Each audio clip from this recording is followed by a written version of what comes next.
Their chairman and CEO, Gerald Cook. He joins me now. Good to see you, sir. Thank you very much. How was the visit with the president? What did you like in his tax speech today? Well, I thought it was excellent, and what I can experience myself over 53 years being in this business, I've seen all these jobs and manufacturers leave. When I first started manufacturing 53 years ago, I could purchase all my component parts for our equipment in the United States. I can't do that now. I think if he can get his tax cut through, along with a lot of the deregulations, a lot of these manufacturers that left will be back. For an example, motors, electric motors. You can't buy an electric motor hardly in the United States. You've got to go to China or Mexico. Ball bearings you can't buy. And then the big tragedy is this big CNC equipment that are like $1 million or whatever, it's made overseas somewhere. And I think with the tax cut, a lot of these people will be coming back, creating jobs. It'll be good for America. You know, Gerald, the president says he's trying to take action, and, you know, the tax cut speech and jobs creation speech, you know, he's being criticized by some in the media, saying that he's not been empathetic enough. They're interpreting his words in a certain way.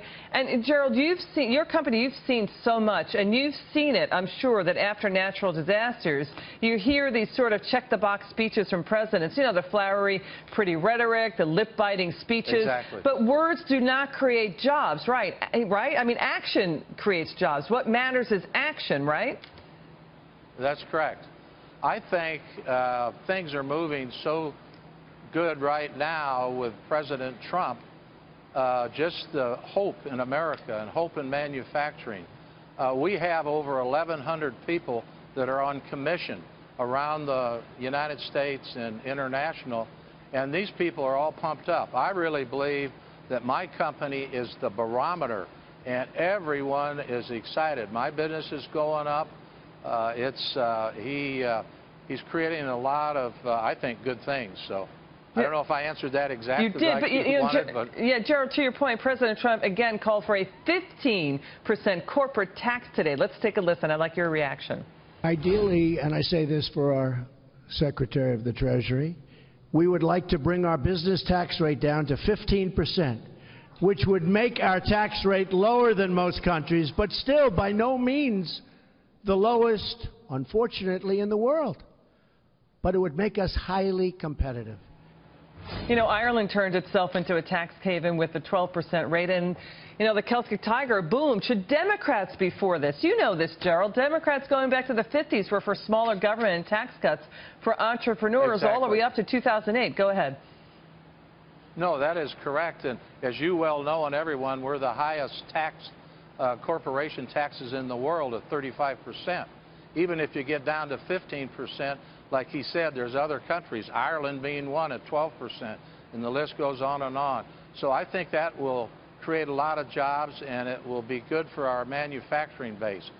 We here in Springfield are unionized with the United Steelworkers, and the majority of the people are for Trump.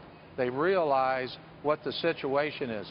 I've been in this business for 53 years, and I've never had a layoff, even when the economy went.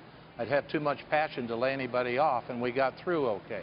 We also, where it would help my company, is in hospitalization. We pay full hospitalization for the employee, the spouse, and their children. And they don't pay anything, a small deductible, unheard of.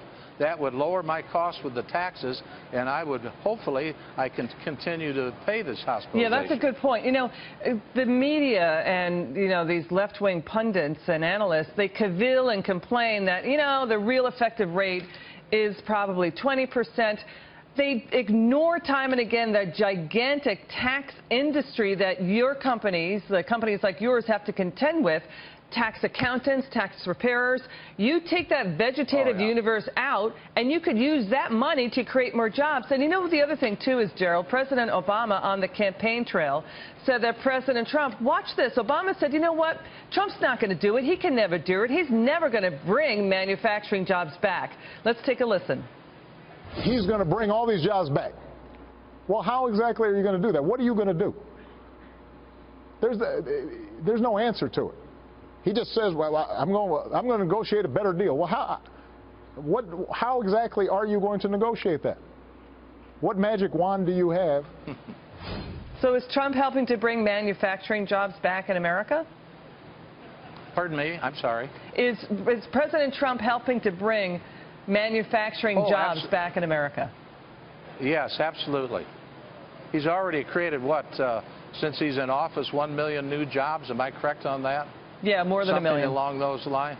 Yeah, more than a million. He's got the GDP up to 3%. That's first time since, well, I don't know, it goes way back. Obama never got it over 2, or maybe over 2, never got to 3. And another jump in GDP. I mean, it's just going to create a lot of good jobs. Yeah, that's the thing. A lot of good jobs. Let me just jump in here, because, again, the media is saying, sure, well, the rate of job growth under Trump is the same as Obama. Trump's doing it with just regulatory rollback. He doesn't even have his agenda in there, right? Absolutely. No question about it. Okay, Gerald Cook. I think that's... Yeah, go ahead, thank finish. you very much. No, you can finish your thoughts. I was just going to say... No, I don't know what they are. No, I was just kidding. It's the regulatory, if you can dial that back, he's already creating a lot of jobs. Gerald Cook, it's great to see you. Thanks so much for coming on the show. Really appreciate you, sir. Thank you. Thank you very much. I appreciate it. I'm sure.